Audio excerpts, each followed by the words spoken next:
All right, welcome everybody to the Lynn and Scott Show. I don't know what intro that was. That was either the new intro or the old intro. One of the two. That was one of the old ones. White boys, that was like really. Yeah, that was. Lynn's not here, and I'm in charge of the buttons, and you're going to get what you get, people. So deal with it. Deal with it. It's your fault. That's there you go. Blame him, Rex. That's right. And that's what our topic is about today, blame. But before we get into the topic, I just want to remind everybody that if you're watching this show, it's important that you like it and you share it, subscribe to the channel, leave a comment, but really share it with your friends and let us know what you think. If there's a topic you'd like us to cover, we spend a lot of time talking about everyday life and dealing with things. We also talk about business. We talk about pretty much everything. Even mortgages. Yes, even mortgages. So we cover it all. John? What's that? I was asking how our rates. I just want. Oh yeah, how are they, John? You know what? It's not the rate; it's the relationship, Scott. That's all that matters. and let's just say we have Mr. Awesome Speaker Eric Swanson in the chat right now. So hi, Eric. We do. There we go. 4 awesome leaders right here. Eric, Mr. Awesome Swanson. Awesome. Well, thank you. And if you put information in the chat, we'll get to see it. So please share with us as we go. But anyway, we've got me, Scott Jones, Rex Sikes, Scott Schilling, and John Horton all with you. And who knows who else might show up. Again, Lynn taking a night off, got things to do. Today we're going to talk about blame because it seems like that's become a national pastime.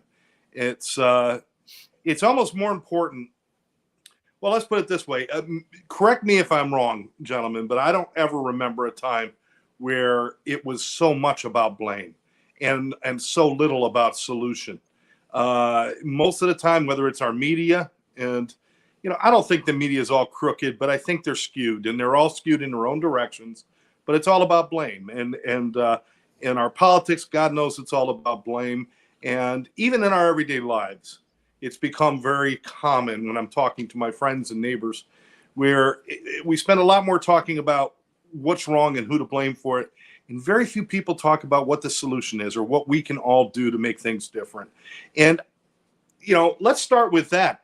Am I wrong? Was there a time when we were more involved in the solutions? Let's see. It's all about the relationships. Yeah. Relationship capital. That's for you, John. And it also says there should be a new Hollywood movie, call it The Blame Game. There we go. That should be a game show, The Blame Game. But was there a time when we were more solution oriented, or am I just fantasizing that we used to be more decent? Well, I think we were solution oriented, but I think it was because we were responsibility oriented. We were responsible for what we did. When you talk about taking personal responsibility, the things that you get rid of are blame, shame, and justification. You get rid of those things because if you get, blame is it's your fault, shame is it's my fault, justification is let me tell you why. So, the fact is, if you get rid of those three things, you become personally responsible for it.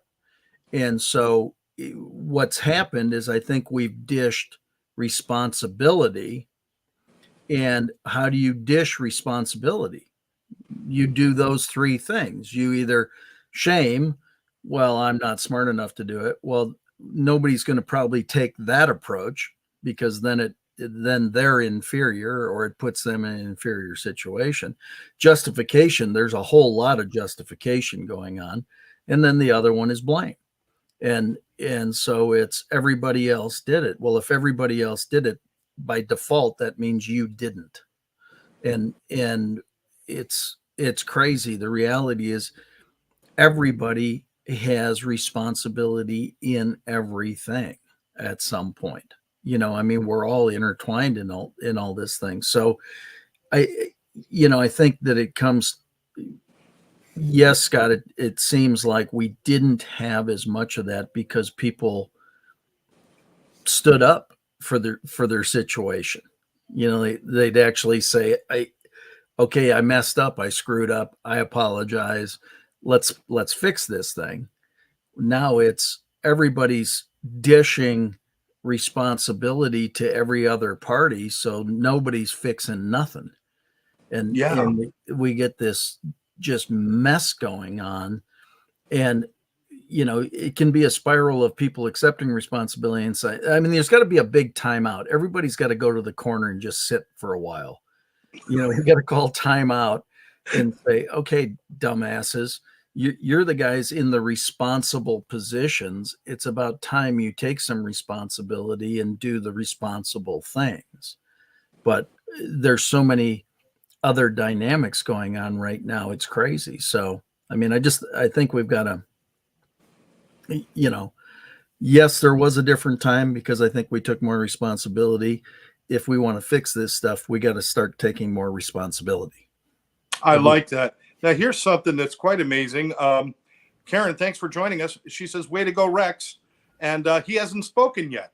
So whatever you're doing, Rex, how does Rex get kudos when he haven't opened his mouth? I see so many compliments about Rex, and he hasn't said a goddamn thing. Eric is also sharing that it's time we were more solution-oriented until someone came up with the word entitled. Ugh. Now everyone wants to be entitled and an instant guru without going through the actual training. I'm wondering, does part of the idea that our lives are become so easy, and I'm not saying life is easier, but it requires less work because of computers, AI, instant information, all that stuff. Have we become lazy about taking responsibility? Is that part of the problem possibly? Rex, what do you think?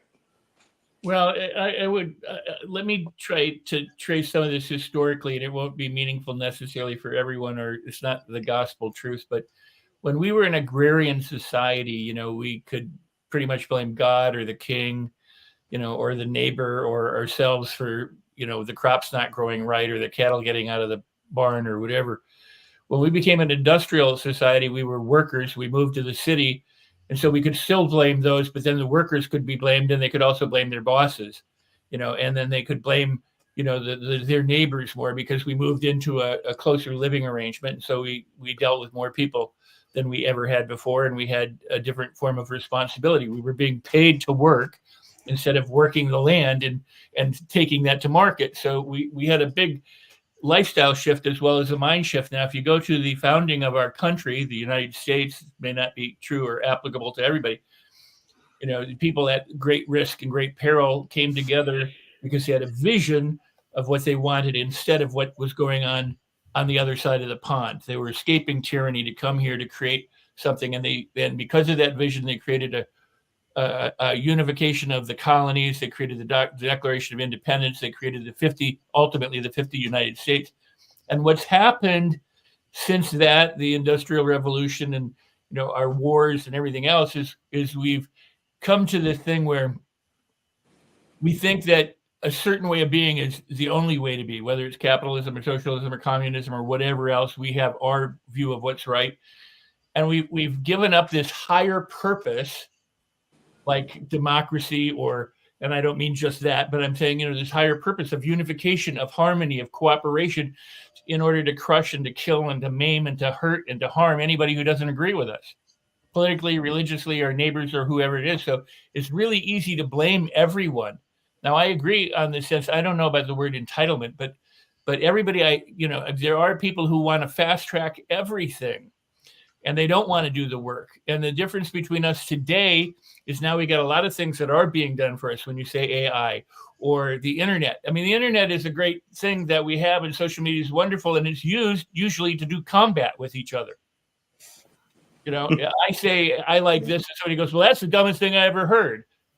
Or I say, I like this, and have 10 points, 9 of which they all agree with, but the one that goes on forever is the 1 point that someone disagrees with, because that gets this life going. And then so people blame each other, and it's easy to do, but I think it's this kind of zero-sum mentality that we've developed where we either win everything or we get nothing. So we have to make sure that we win. And in order to do that, we have to blame everyone else, make everyone else wrong. And we create, and what happens in society is we've created more division and more strife and more hardship and more struggle and more, divorce from everything, because we just don't have a higher unifying purpose. Like How about we all get along? How about we create a society or a world, globe, or a community or a neighborhood that works well? I mean, in other words, people should be coming together to solve things, not kicking each other in the face over, well, that's the dumbest thing I ever heard, or I don't like your idea, and then fighting over the ideas instead of remembering what their purpose is. And that's what's being missed. I'd rather fight you is somehow the thing than actually solve things.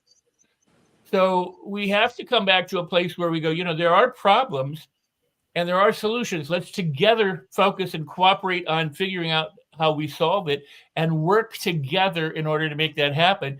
Because, a house divided, united we stand, divided we, all that kind of stuff. So we've got to find a way to work together and to he said, the Lord of the Flies. I don't know if you post, but yeah, I mean, in other words, it's so true. Well, Rex, you made a good point about, that drive to win and to be ahead. But I think what's happened is it used to be my drive to be ahead was a drive to work on me.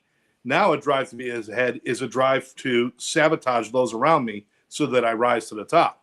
It's become more common now. I don't have to be the fastest runner. I just got to convince everybody that everybody else is slower than me. I don't actually have to beat them anymore.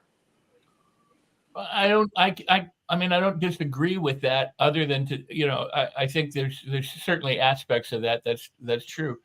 I think the idea is that we keep being taught by media, and I love the media, so don't get me wrong. I mean, some have agendas and some don't, but the point is, all of the messages, whether it's press or television or social media or your friends or your neighbors or your parents or your educator, whatever it is, we're being impressed that in order for you to succeed, somebody else has to fail.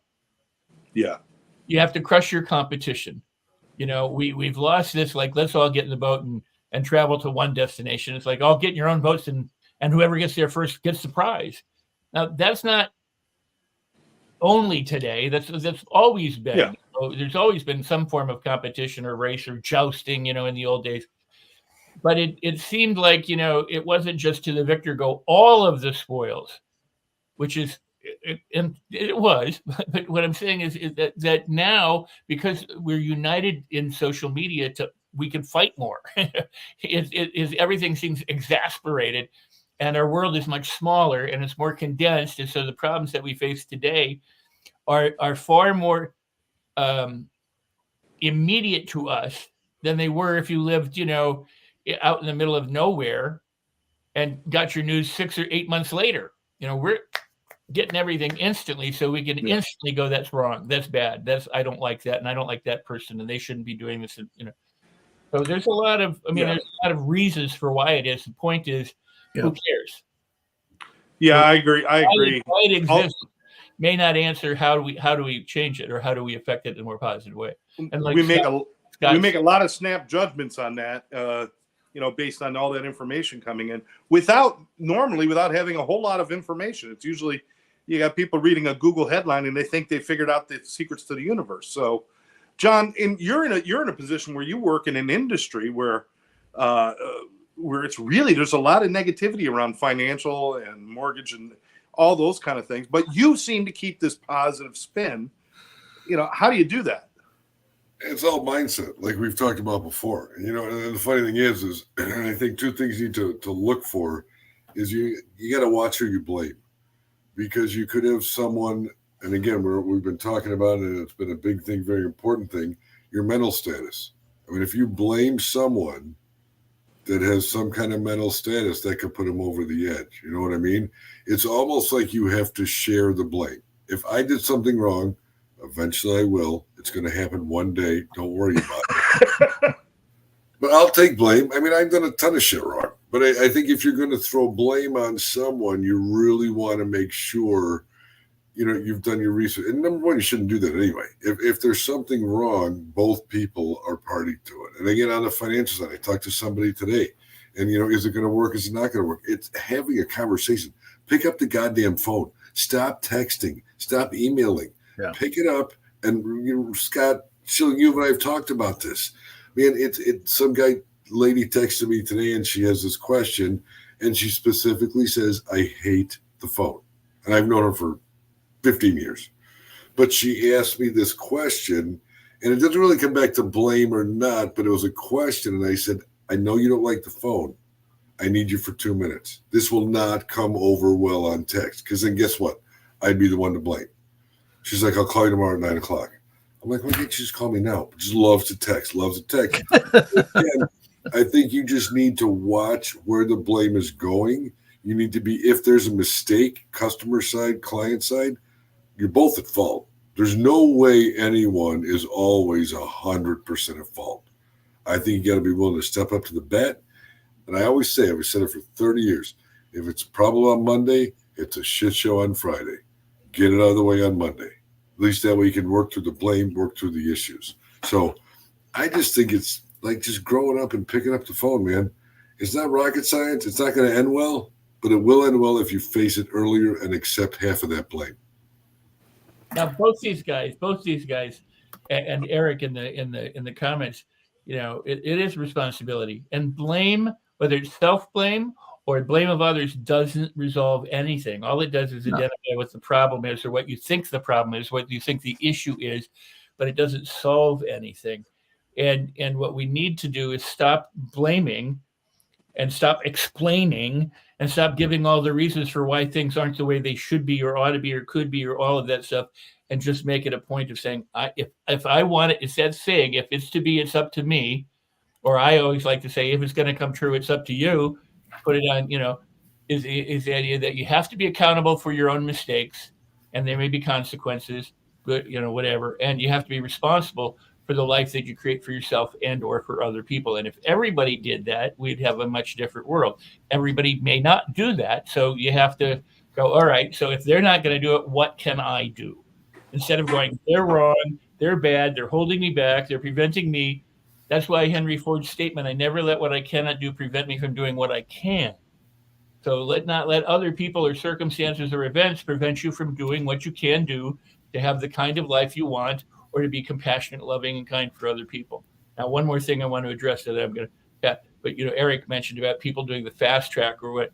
There's this huge push right now of everybody be a coach for the person. I mean, at one time it was here, come to a self-development workshop and work on yourself and be good. Now it's come to a self-development seminar and learn how to be a coach, and so they just, you don't even have to know anything anymore. Just be a coach. And if you're 2 steps ahead of somebody, turn around and teach them. And I'm like, well, you can be 2 steps ahead of somebody going off a cliff.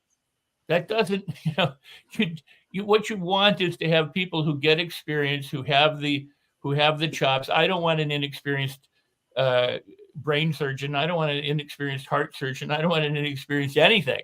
I want people who have done the work and who can walk the talk and who do so with integrity because they've been there.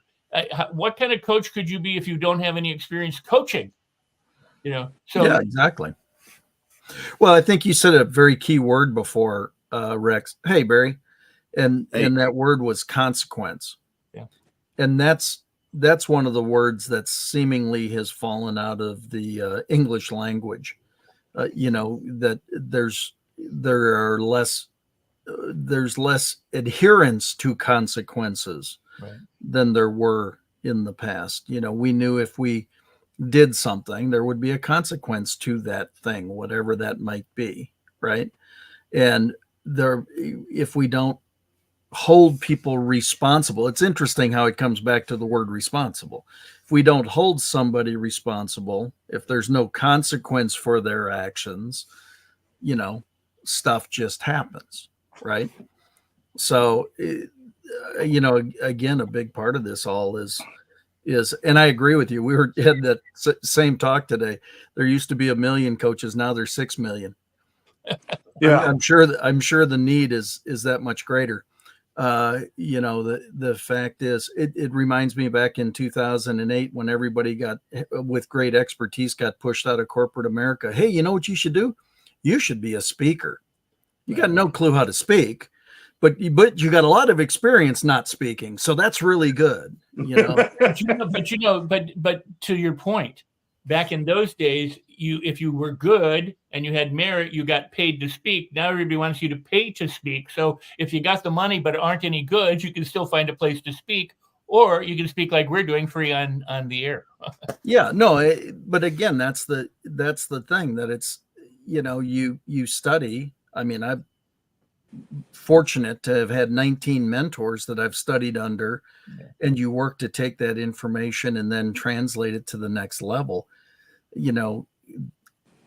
That's part of, being learned up to your profession or to what you're doing, that it's an assimilation of all that information over time. So now that Barry's here, let's get to the real answers. Barry, jump in. Well, I'm just listening to the last part you said, because unfortunately I couldn't get in the group, but I would just add one piece to this, because I've been a student in the personal development field for 40 years. So I have learned a lot of things over the times. I made lots of mistakes and that sort of thing. So I do, and even though I'm not a coach, and frankly I hate the term coach, because there's so many 20-somethings that got a coach label without having any life skills to go with the term life coach. Yeah. So I have all the life stuff. I don't have a coaching license. I just call myself a guide, facilitator, expert, something like that. And the challenge is that in the world, people tend to buy into labels too easily. Thank you, Eric. Yeah. Anyway, back on track. Sorry, I had another topic over that way. But the thing is that it is so much what's going on in the world is where people who basically don't want to take responsibility for themselves or do their own due diligence to see if they want to learn from certain people or certain books or certain teachers, certain politicians. They just blindly say yes to people because they assume the label they see is the truth. Right. And, any coach, and it's finished, I've had a back and forth argument with this with one of my coaches, is any coach that doesn't offer a complimentary discovery session first, do you trust that or don't you? It's like, for me, I was considering putting like a fee on my discovery sessions, but I thought, hang on a second, if they don't know me, why would I want them to pay me before they've even had a chance to experience my work? So I made it back to being free again, because that seems honorable and fair. So there's always these things about how do you sell your experience, how do you sell your skills, and also how do you have people invest in you? Do you build a relationship first? Or because that's the other thing is relationship building, it comes before they become a client, ideally. Anyway, I'm sorry, I don't mean to cut you off. Could jump in. I was just. I had a guy approached me in the 90s wanting to do my workshops and couldn't afford it, and asked me if I would write with him. And he went out and he wrote a small book, and then he went out and got a fake PhD. And I said, why did you get this? Why did you buy this PhD? He said, well, it helped me sell books and tapes. I said, well, why don't you just go get a real PhD? And that would be a whole lot cooler. He goes, I don't have the time to do that. Well, he couldn't afford to get into my programs. He couldn't afford the home study program. He couldn't afford anything. And he sent me a copy of a galley copy of a book he had written. And it was researched. I mean, he had no experience in any of it. So he researched this kind of library, researched the book. It wasn't very good. He ultimately did get it published, but it wasn't very good. But in the meantime, he sent me a book that he did self-publish. And on it, he said he was a master practitioner and trainer of neurolinguistic programming, which he'd never been in a program. He'd never done a course. He'd never done anything. He couldn't afford my courses, and I'd been talking, and I called him and said, well, here's how this ends. I'm not going to write with you. I'm not going to endorse your other book because you lied on this book. You got a fake PhD, and now you're using terms which they're not trademarked. They don't have any initial value in and of themselves, but they're recognized terms in a particular field. And you just like co-opted. He said, well, I don't care. It'll help me sell books and tapes. Well, guess what? He ended up selling books and tapes and having a speaking career based on a lie. Now, since then, because he's done things, he's gotten some experience. But that's not how I think people ought to get into the business. And it was predicated on all this stuff. So, there's so many people who are willing to do whatever they can in order to get a market share or to have a name or to be impressive or to impress on people, which, by the way, I hate that phrase. I'm not here to impress you. I'm here to impress upon you. Of course you're here to impress me, or you wouldn't use that stupid, lame phrase. And so, but the thing is there's a value in apprenticeship, and what Scott was saying about having 19 mentors. That's an investment of time and energy and effort. That's being, wrong and right and corrected and adjusting and doing that, and however long it takes in order to get good at something. And, in the old days, the idea of being an apprentice and a craftsman or a fellow craft until you became a master at something was the way of the world, whether you were a master electrician, a master carpenter, a master stonemason, whatever it might have been. You went through a process to get good in order to be called a master. And now it's just anybody that has the internet or, whatever can hang up any shingle or do anything they want and call themselves whatever they want. And any of these hundreds of different letters that go either in front or behind your name really don't matter much, because you may or may not have actually earned them. Apprenticeship. I actually did a talk one day, and everybody else had doctor before or all sorts of letters after, and so I had them introduce me as Scott Schilling, PPC, professional persuasive communicator. So, I gave myself a title, but I mean, you're right, Rex. The thing is when you work with the masters over time, you learn to respect the mastery and what they've done to get there and all the different things, with Jack Canfield having W. Clement Stone as his mentor. Right. And just the mentor line, of who has learned from whom and all the things going through. Right. But I agree with you wholeheartedly, Barry. It comes back down to a couple different things. People do business with those they know, like, and trust. You have to have trust ahead of when they're ready to take action. So how do you gain trust? You gain trust by developing a relationship. Mm-hmm. And so trust has to be built ahead of the need for the relationship. Yeah.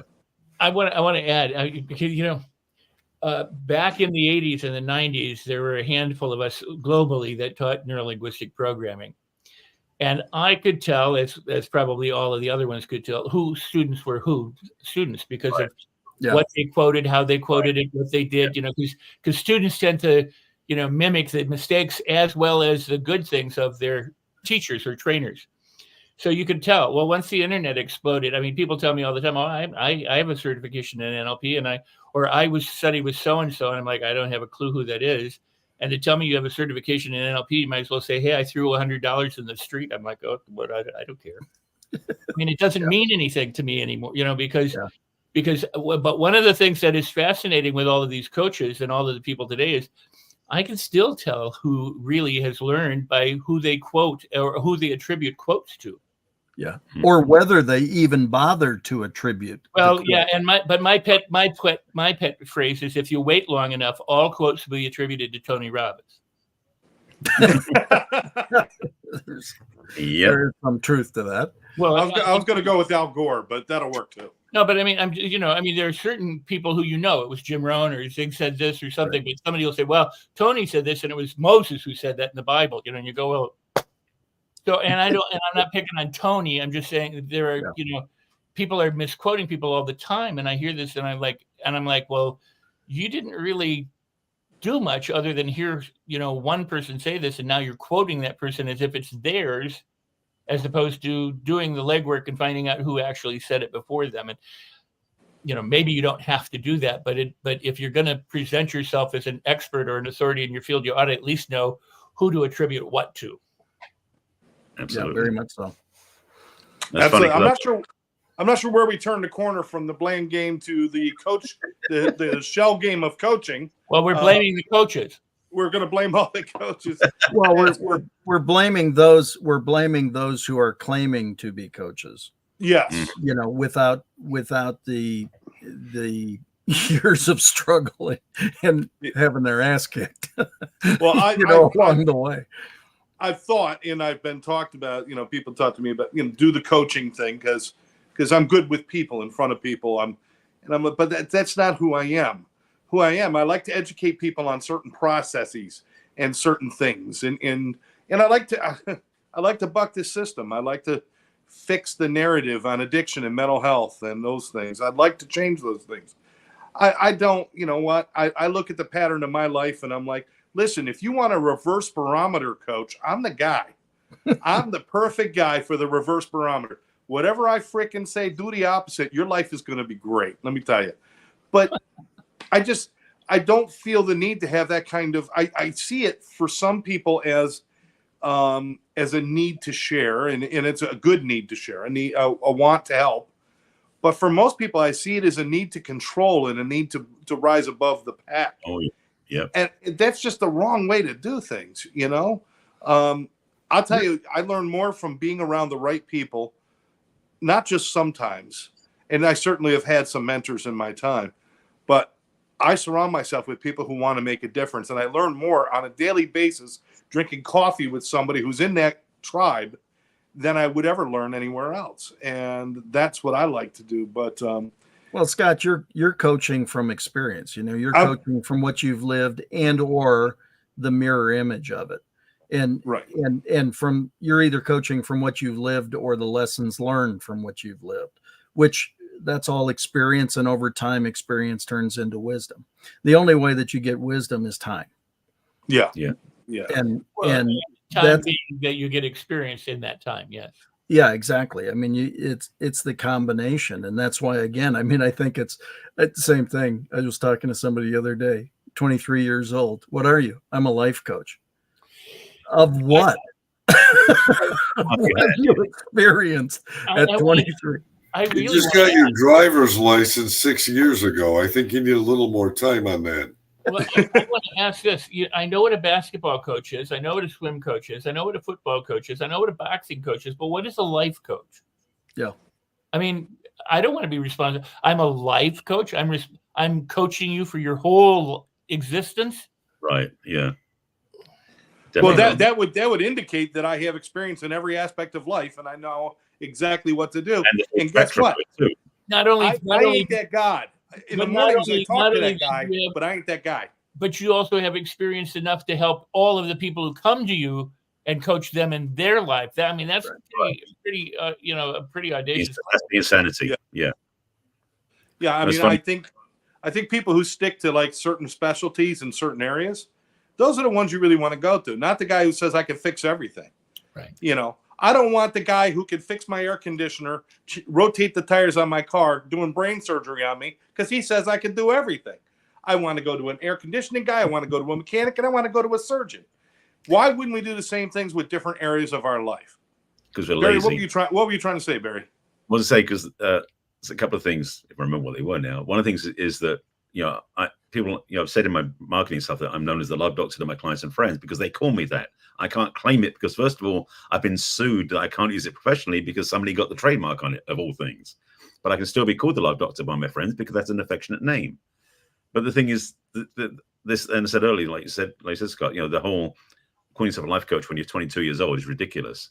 But the thing about this whole job of being a teacher or a guide or a facilitator is, frankly, the people who seek you out ideally are further down the ladder than you are, but recognizing that ladder doesn't stop where you are. You're on the ladder with people above you. Sure. And one of my coaches said this, and now so I have a coach myself, is any good coach has a coach. And I would say, and again, I hate the term coach, but any person who's teaching needs to have a good teacher. Yeah. Because that's the way you learn, because you can't stop where you want to think you know everything, because you don't, because there's more life ahead of you. Unless you're dead, So Barry, why don't you trademark the other love doctor? Because that's going to create a whole nother level of confusion. I call myself basically like a love expert. Is because it's vague enough. People go, "What does that mean?" Because then they ask me, and I can tell them. I know lots of things about how to have love that works in your life and how to have a attractive, healthy relationship. Let's trademark the world's number one authority in love. Yeah, that's dangerous. I was on a podcast last week. They interviewed me, and she called me a relationship guru, and I was like, I never claimed that. So that's the thing. I think that's funny. People are looking for titles like it's got to be, I think you're the number one love influencer, quite frankly, Barry. It's I mean, compared with who? Compared with who, though? I know, but that's the whole point, right? Is people are so wrapped up in titles and stuff like that. That's where, again, let's get back to the blame thing, right? Was I'm, one person smarter than another, one person has got this title, so they must be, I got a, the old days of, oh yeah, I'm an MBA, I got a major bank account, right? Or he's got a PhD, pilot higher and deeper, I mean, and all the different stuff, right? It's just, it's crazy. Eric said it in the chat, about how many people have doctors in front of, it's like, dude, we know these people, I mean, like, come on, sir, it's like, come on, right? And why are we, why not just fess up to all the good, the bad, the ugly that we've all lived?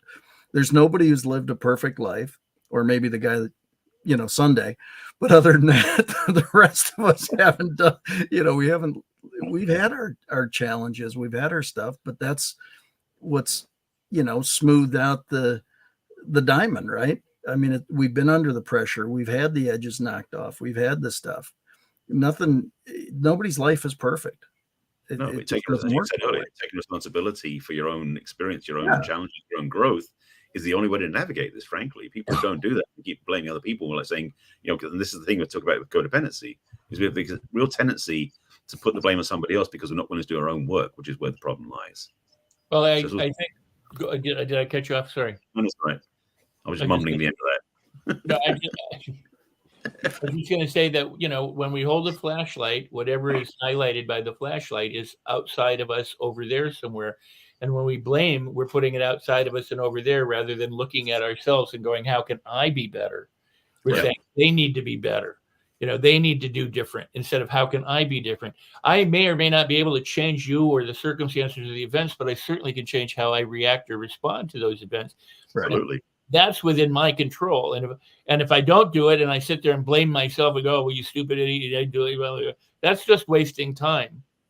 So you might as well go, I did the best I could with what I had at the time. Now, what do I need to do next in order to move forward in a way that is useful for me and the other people as well? This whole idea of it's your fault. No, it's your fault. No, it's your fault. No, it's your fault. No, it's your fault. No, it's your fault. Gets us nowhere. And it just goes back to, the person with the more might, ends up winning. That's, again, zero sum. It's, I could beat you into submission, either by my words or by my actions or by something, or I can outspend you or I can do whatever, as opposed to saying, look, you're on the planet. How can you be the best? And I want to be careful with this because I don't think anybody has to be their best. You don't have to. There's nothing saying you have to be better than you are today. Unless, of course, you want to. And if you want to, then there's things you can do for it. Right. And you can move forward in that way. But somebody will say, well, you're not doing your best. You go, so what? What's it to you? I mean, if I'm going to sit and, suffer, then let me sit and suffer. We have so much where we try and put things on other people and other, our rules and our values and our beliefs and all this stuff that we just dump on people about how they should be or how the world should be or how the event should be or even how I should be, like, how about just letting that go and just going, you know what, let's find a way to get better together and travel as far together as we can and cooperate in that process. Yeah. I like that. I like that a lot. I tell a lot of people, because dealing with people with addictions, mental health disorders, there's a lot of times there's a lot of blame going around. Well, I became a heroin addict because of this or this, or it was my parents, or parents want to take on blame, or there's just blame is really big in my industry. Let's just put it that way. It's a money maker, people.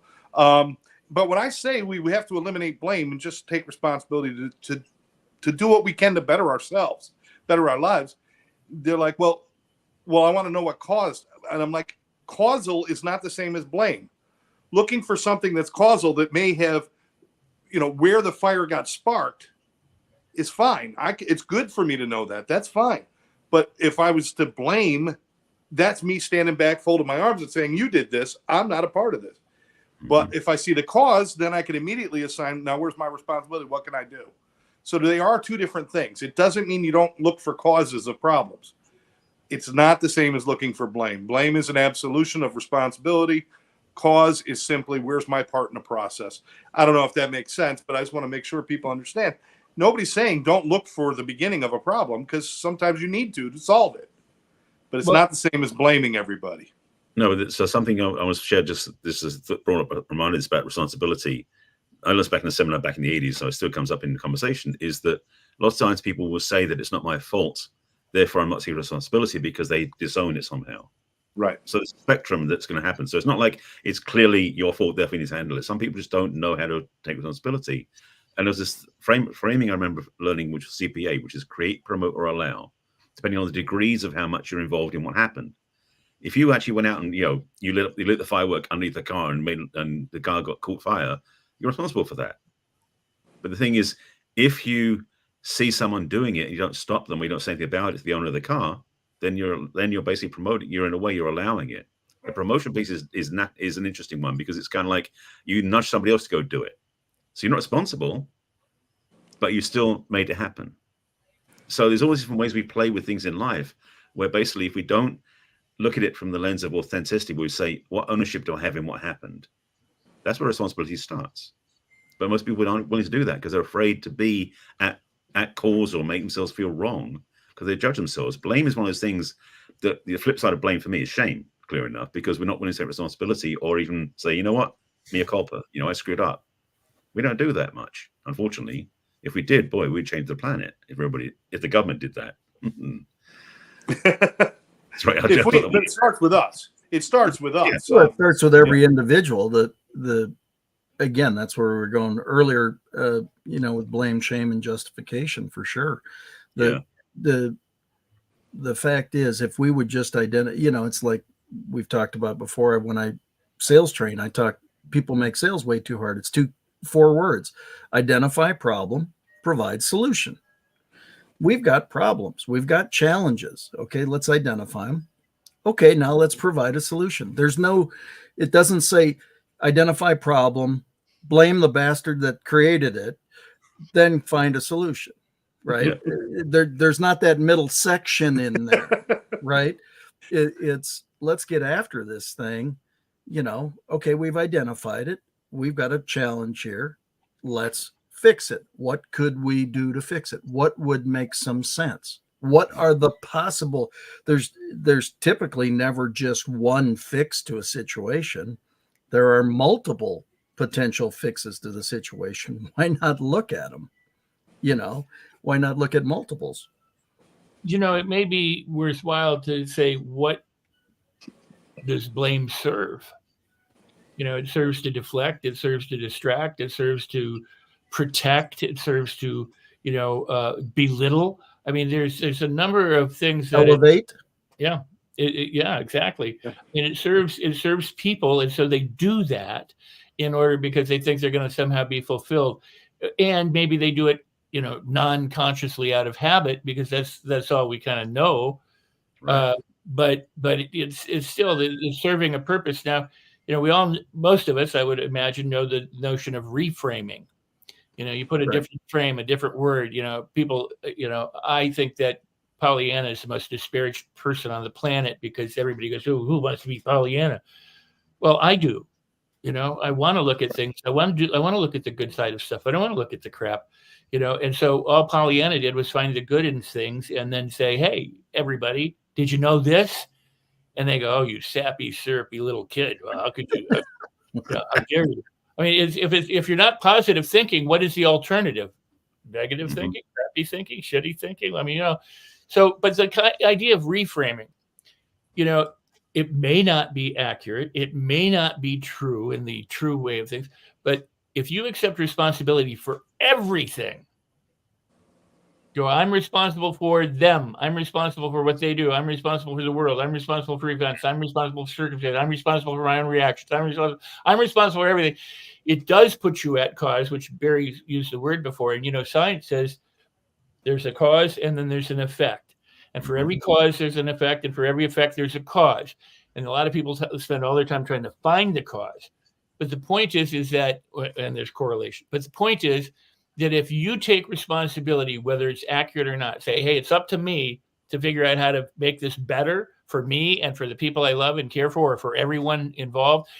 and stop putting the onus on the circumstances, the events, or other people, even if it's not absolutely true and it's only a reframe, it becomes power. It puts you back in the driver's seat. It gets you back at cause instead of being a victim or at effect of everything else. And that's the thing, that blame usurps your power, and it takes away from you the energy, like a leaky battery. I mean, you ultimately end up draining yourself because you spend all this time putting the energy out there instead of feeling fulfilled from the inside, because you're the seat of your own power and your own seat of influence and your own seat of action. Absolutely. We had talked about this we've talked about it a number of times on this show of, again, going back to, God, what was the point? It is, why would you want to give away all that power?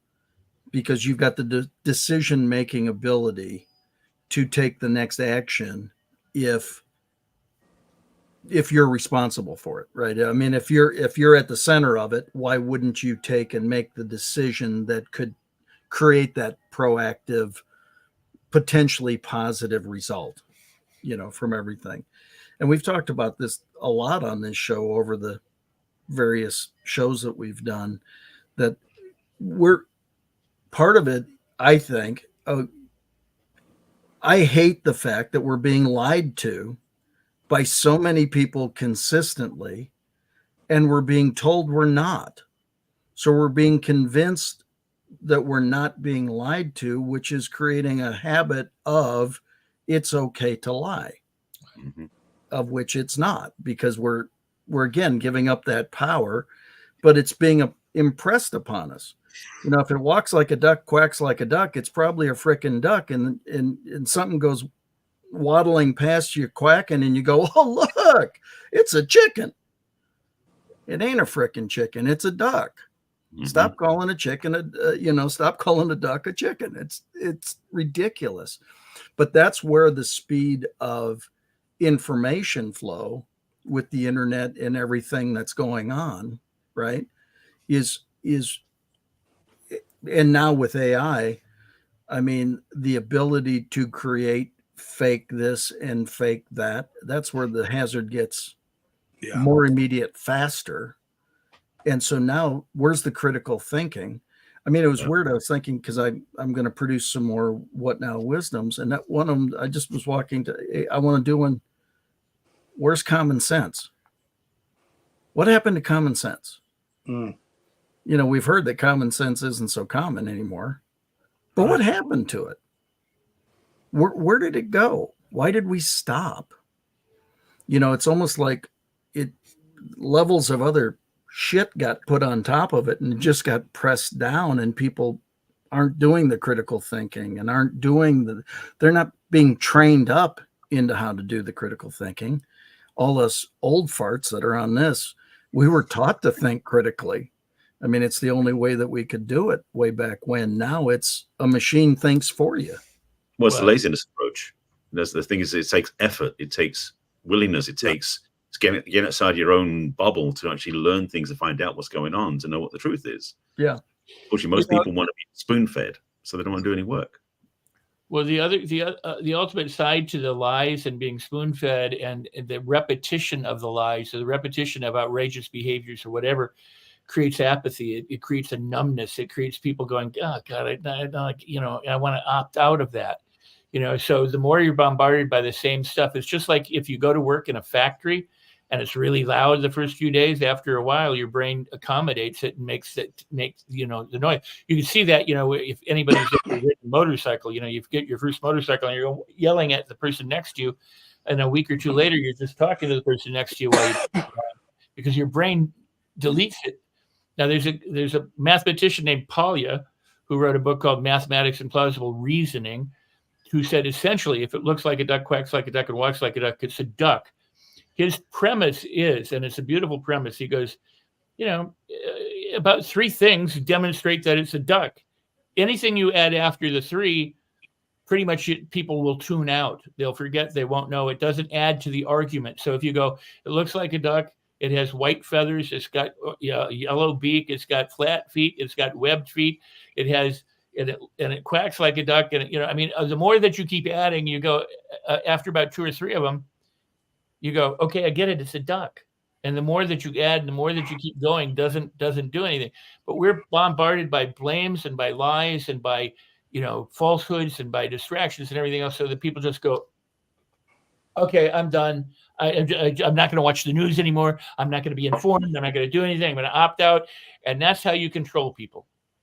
Yeah. Rex, you touched on something a few minutes ago, and Scott picked up on it. And I just want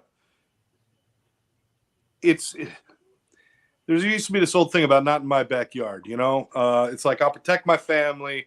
I'll take care of the people I got to take care of, but I don't want problems in my neighborhood, in my backyard and stuff. Guess what? The world is in your backyard now. Yeah. The entire world is in your backyard because of media, because of the connections, because I could say something and blame somebody and be evil online. And within seconds, there's a guy in Djibouti that picks up on it and goes out and hits somebody with a hatchet. I mean, this is what the world we live in now. We have to be globally responsible and responsible personally. And this whole blame thing, it can't work anymore. It's easy back in the Cuban Missile Crisis. Let's blame Russia. Let's blame this, because we weren't all connected, but we're connected now. And we need to do better than that. We need to do better, and people need to step up.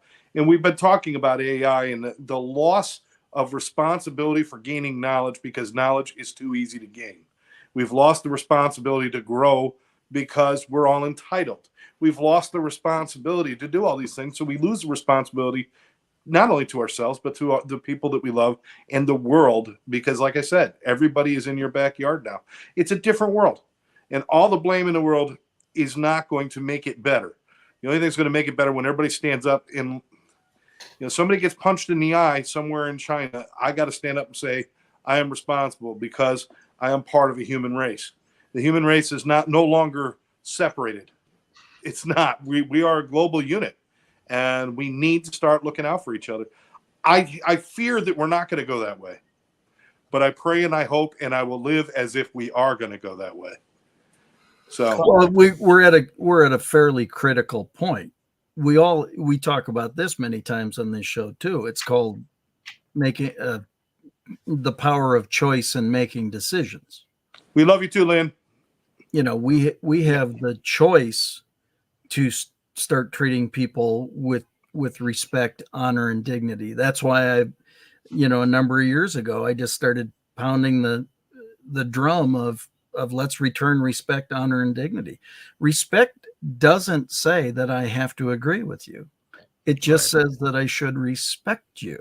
Honor is lifting you up. That provides dignity. If we have a more dignified world, you don't attack each other. You don't do those things.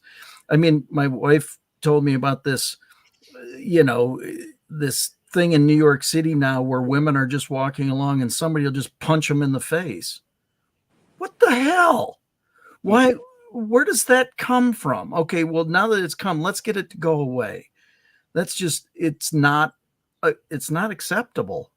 Right. Because if it starts there, then where does it go? And if we publicize it's happening, where does it go from there? It goes back to the consequence word again. There's got to be a consequence for doing it. It is not an appropriate thing to do. Well, part of the solution is that the consequences should be immediate and appropriate. If the consequences, if the punishment is too extreme, that's not good either. But it needs to be and they have to be held accountable immediately. Stuff that drags on forever just gives people a license to continue. All right, we're down to about 5 minutes. I want to give everybody a quick go around, to talk about this. Wrap up whatever you want to wrap up for today. John, why don't you kick us off, buddy? Yeah, I've been just so enthralled in the geniusness, I haven't been able to speak, actually. So the geniusness? The geniusness? I love the word. But I've been taking notes as I do. Oh, boy. He is Kellen Ann Jr. Just real quick. I mean, I tell you my favorite quote, which I'm going to send to my team as soon as I get up tonight. You always want to be 2 steps ahead of your competition unless you're on a cliff. That was the best thing I've heard in my 32 years of life. The other thing is, I think if you're doing the relationship, you got to be consistent because then you're going to get your productivity. If Yep. you do the relationship but you're not consistent, you're going to get shit. Over and over. You're never going to bother people, but when you start doing the relationship and the consistency, you'll see the productivity. A good coach is going to get you results. Everybody, like you said, wants to be a coach. Could I be a coach? Fuck no. There's no way I could be a coach. I can be your best bud. I can tell you how to do your mortgages. I'm not going to coach you. I'm going to refer you to someone. If you don't get that productivity, you're screwed. And everyone is a case-by-case basis. Everyone. You can't treat anyone the same. Lastly, believe it or not, servant leadership. I had a company I started with a few years ago. I never knew what it meant. Servant leadership. If you don't know what it is, look it up. When you do it, man, people will follow you. They'll flock to you. They'll work with you. They know you got their back, and you're 100% with them. So what was the other one? The only time, that was the other one. The only time you get wisdom is with time. So that's it. I'm done quoting you, smart son of a bitches. I'm out. Oh, Barry, 60 seconds. What do you think, buddy? So much you said. Thank you, John. Back to the thing about the blame game. If you're not willing to look at yourself in the mirror and be honest with yourself, you're doomed to fail in the first place. And if you're blaming other people so you can feel better about yourself, it's a false win.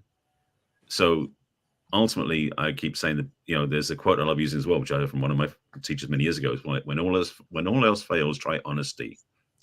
Tell yourself the truth, and then tell people the truth. Not the truth you've made up or the truth you read online. What's true for you, how you feel, what's authentic, what's real. And start building relationships that way, because then everything around you become the same way, which is honest, authentic, caring, responsible, and compassionate. You want to have a healthy life? Build it around you. Thanks, Barry. Thanks for showing up without the roof. And glad to see you saved. Finally. In spite of construction, you saved the pineapple, and that's all good. Scott, amazing they didn't knock that down. What do you say, Scott? Another excellent session with everybody, because there's so many great parts of this topic and everything. I mean, it comes down to personal responsibility, and we live in such a flash, immediate gratification, me, now society. Slow down a little bit, and fine, let it be about you, but don't tell everybody about everything. Everybody cares. Just have a nice life. I mean, really realize that we were put here to expand, that we were put here to have a wonderful life and to serve each other, I think, as well, John, servant leadership and everything like that. I quote Zig every day. You can have everything in life you want when you help enough other people get what they want. There's some goodness that comes out of the learning that you do through your life. Do a little more learning, study some of the masters, the Zig Ziglars, the Dale Carnegies, the Earl Nightingales, the Og Mendinos, the Jim Rohns, the W. Clement Stones. Wait a second. I don't even know who those guys are. Check them out. Mm-hmm. Excellent. Rex? Well, I agreed with everything that you said earlier, Scott, but I disagree with the world is in our backyard. It's in your ass pocket. It's in your back pocket. That's where the world is for most people now, and they seldom get off of this thing. Yeah. So understand there's humans out there that you can connect with, live with, serve, and love, and be loved by, and enjoy the life that you have. Don't just use it to text. Mm-hmm. Absolutely. And all of you, thank you so much. I agree.